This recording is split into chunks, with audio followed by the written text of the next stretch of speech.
This is a true story about a hotel we purchased. I'm not really sure how to explain any of it. This is about some things that have happened in room 208 and what happened on March 12th, 2022. It's so strange. It motivated me to write about it. Apologies in advance. I'm not an author, just an average person. I'm a business owner. Our company purchases small, struggling businesses, fixes them up, and hopes to resell them within 3 to 5 years to cash out on the profits. Every once in a while, we find a business we like and decide to keep it. My wife is also pretty business savvy. We once purchased a restaurant, and she managed it and became profitable within 3 months. After finishing that project, my wife got bored and wanted to move on to something new. Of course I agreed. After all, happy wife, happy life. So, my wife and I decided to purchase a hotel. We've worked with hotels before, and this would give my wife plenty of time to work on a project. Eventually, we found one in a smaller town of around 60,000 people, sort of on the bad end of town, let's just say. But we come from the city. We've seen it all. How bad could it be? We purchase the hotel and finalize everything. We let some of the staff go and keep others. In the beginning stages, we like to do things ourselves. My wife runs the morning shift, and I take over the night shift. We get cameras installed, and I start working on the finances at night.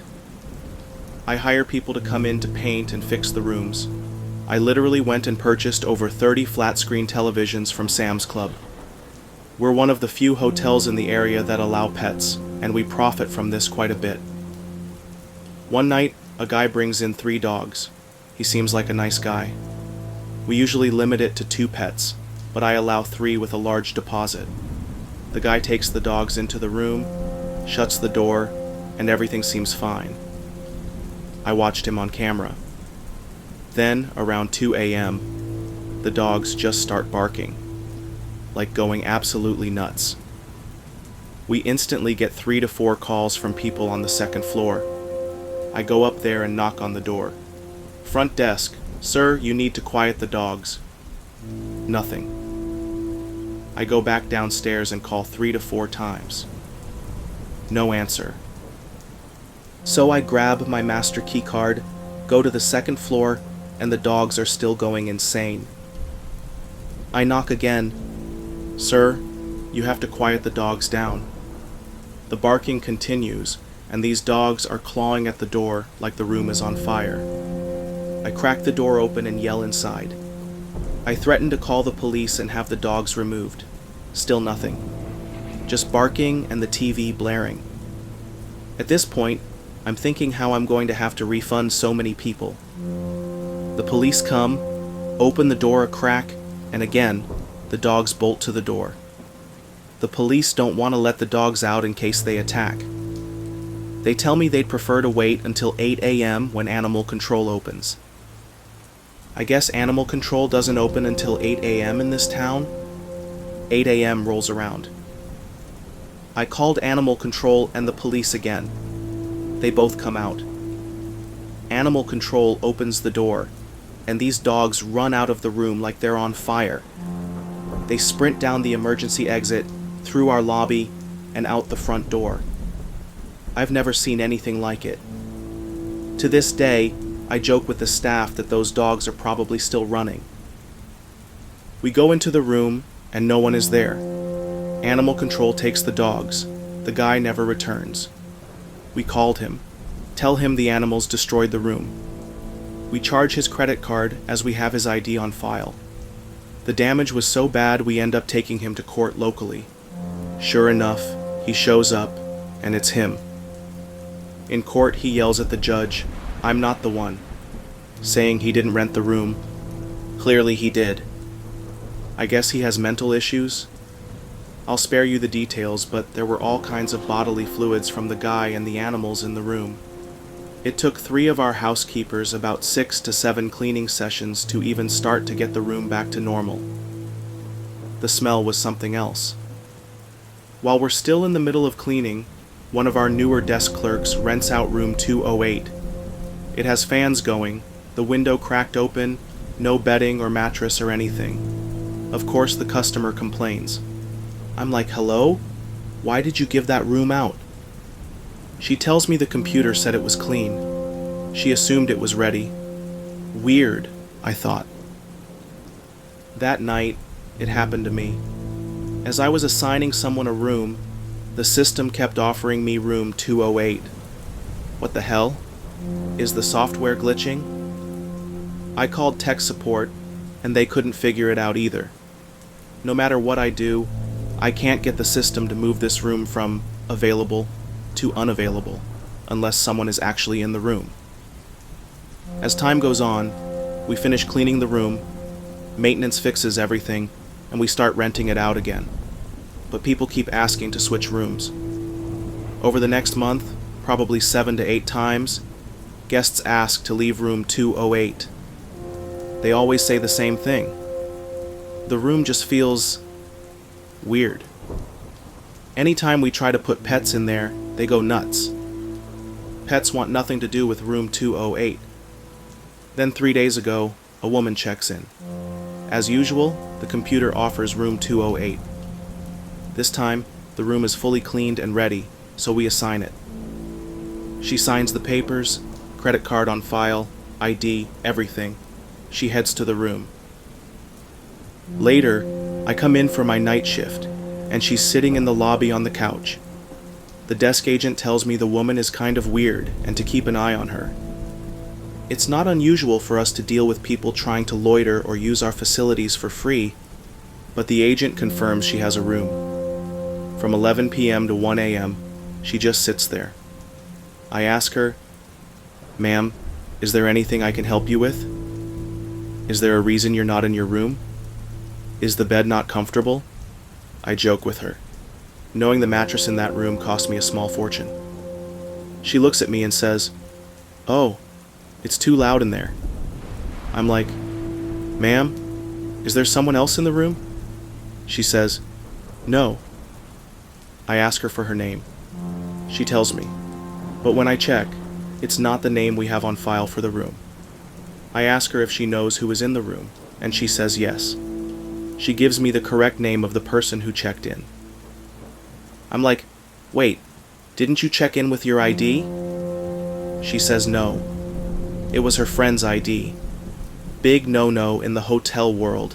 This kind of upsets me. I call the room. No answer. I go up and look inside with my master key. No one's there. I tell her she can't stay out here in the lobby. I ask if she has a room key. She says no. Then she pulls out a cigarette and starts walking toward the door. I follow her saying, "Ma'am, what's the issue? I want to help you." She throws the room key card at me and yells, "I'm not the one." She walks off. What the hell is going on? I watch her on camera as she leaves the parking lot. 20 minutes later. Guess who comes back? Yep. She sits in the exact same spot on the couch. I'm like, "Ma'am," and now I'm getting frustrated. "You can't stay here." She looks up and yells again, "I'm not the one." At this point, I'm thinking, all right, this woman is nuts. I give her the death stare like, "Hello? You have to go." She does nothing. Then she yells, "Leave me alone or I'm calling the police. I'm not the one." So I call the police. They come and start questioning her. She doesn't know what day it is, doesn't know where she is. Some kind of mental health issue? Medication? I don't know. The police say she lives nearby and drive her home. Then I review the cameras. Sure enough, a guy did rent this room. She went in with him for about 10 minutes and came back out, but I never see him leave. I reviewed 3 days of footage. He never comes out. Impossible. I check the ID on file and compare it to the footage. It's him. I charge the room. The dude comes back to the hotel, furious. He's yelling at the front desk that he's not the one, over and over again. I'm like, What's going on? Not the one what? He claims he didn't stay in the room, even though we have him on camera and his ID. We dispute it with the credit card company, and we win. Then he takes us to small claims court. In court, he yells at the judge, "I'm not the one." Dogs won't stay in this room. Guests lose their minds and yell, "I'm not the one." At this point, I've probably had 10 to 20 issues with this room. In the end, F this room. I turned it into a storage closet. No one is allowed to stay in room 208 anymore. The funny part? It still shows up in the system as clean and ready to go, but only for certain people. It's like this room picks its victims or something, hoping we'll assign them there so it can mess with them. I know nothing scary happens per se. No dead bodies or anything. Just this weird room that seems to drive people mad. And no matter what I do, I can't fully remove it from the system.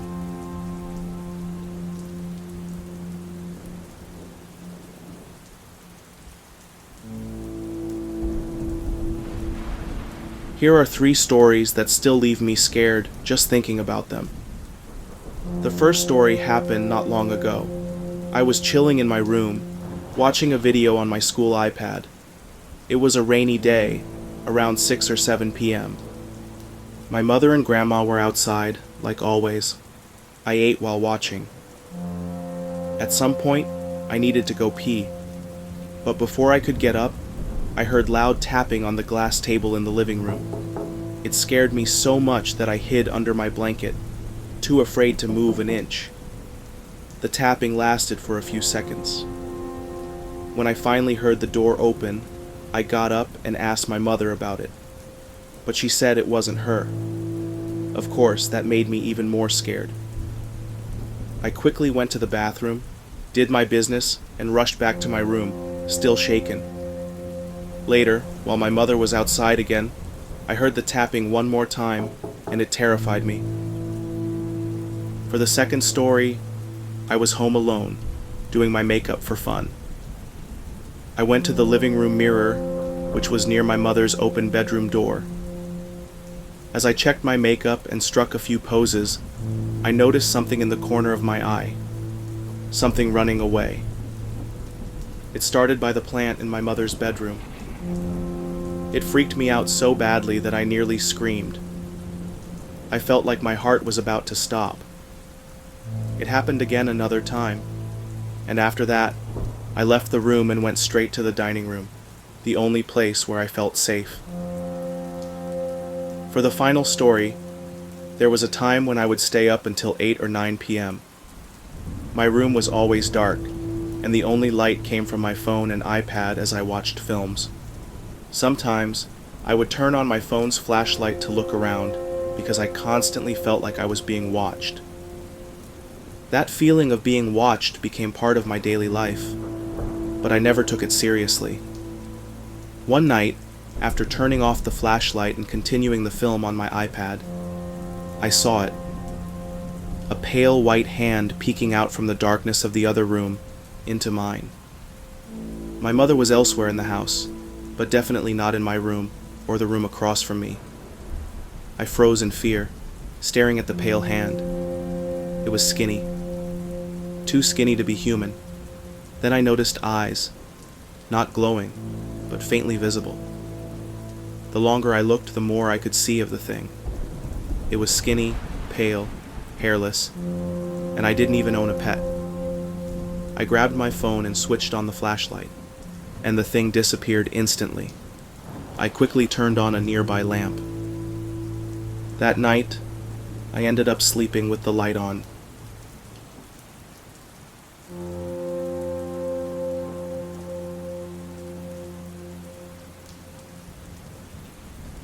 I can't put this on my other socials. I don't want to freak out my friend who this happened to. I have no one to talk to about this who is as open-minded as I am. A few months ago, I had a bizarre dream that a friend's husband disappeared. I woke up knowing it wasn't just a dream. Dread, fear, and confusion washed over me. Confusion because I don't even know this man. Our daughters are best friends, and we carpool, but I've only really interacted with the wife, aside from a couple of brief encounters with him. Just, "Hi there, good to see ya," type of moments. He's not part of my inner circle. I tend to only dream of people who are. For context, my mom just passed away. She was on hospice, and I had been dreaming about her death for many weeks. Fast forward to today. I asked my daughter if her friend was back from vacation yet, since they had missed a week of school after winter break. She said no, and mentioned she'd heard from another kid that something bad happened to their dad. I froze. I immediately remembered my dream, the one I had tried to brush off. I remembered waking up with that same dread, fear, and a hollow feeling. I texted the wife right away. "Hey, just checking in. How was your vacation? Is everything okay?" She replied, "No. Mike died on our last day of vacation." I'm devastated. I'm so heartbroken for this family, of course. But I'm also freaked out. I really need some people in the premonition community to share your thoughts or similar experiences. This isn't the first time I've dreamed of real events or had a voice warn me ahead of something happening, but it's the first time it's been about a death. He wasn't ill, and he was only in his 40s. This was completely unexpected.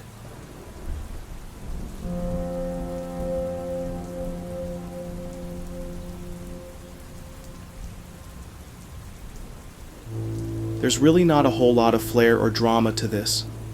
It's about 8 a.m. where I am right now. About 2 hours ago, around 6 a.m., I was in bed, snuggled up with all my animals, 1 dog and 3 cats. I woke up to one of the cats literally laying across my face. You know, because they're assholes. As I'm picking this cat up with my left hand, out of the corner of my right eye, I don't exactly see anything, but I sense something. I couldn't tell if it was a dark spot or what. It was subtle. But something was just there. The window is to my right, but this felt different. And then, out of nowhere, I got this feeling like something was coming straight at me. The same reflex you have when someone throws a ball at you and you reach out to catch it. Except instead of catching, I instinctively punched. I hit something. I felt texture on my knuckles, somewhere between normal human skin and snake skin. All of the animals were asleep, so none of them were above me or standing up. But there was a sound. I know it was audible because the dog heard it and kind of reacted, but the cats didn't.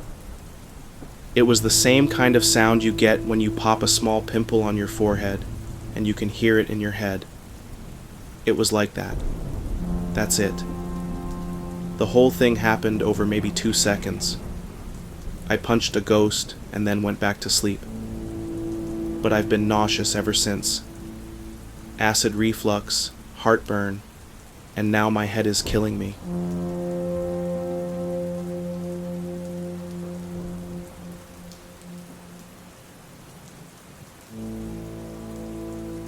I was house and pet sitting for my next door neighbor and friend Angel while she was in Hawaii. She's a widow, and I was just taking care of her 2 cats and elderly Yorkie. All I had to do was feed them, play with them, and clean the litter box. Pretty simple stuff. Then, while she was still gone, her dog passed away. I called her, did what needed to be done, and as she asked, put him in the freezer. That night, after everything settled down, I went out to the back patio for a smoke. Around midnight, I started packing up my stuff, turning out the lights, and getting ready to head home. And then I heard it. A bark, but not from a dog.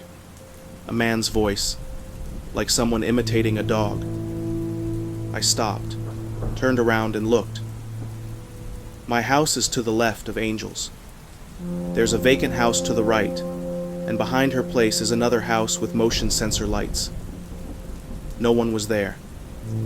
Then I heard it again.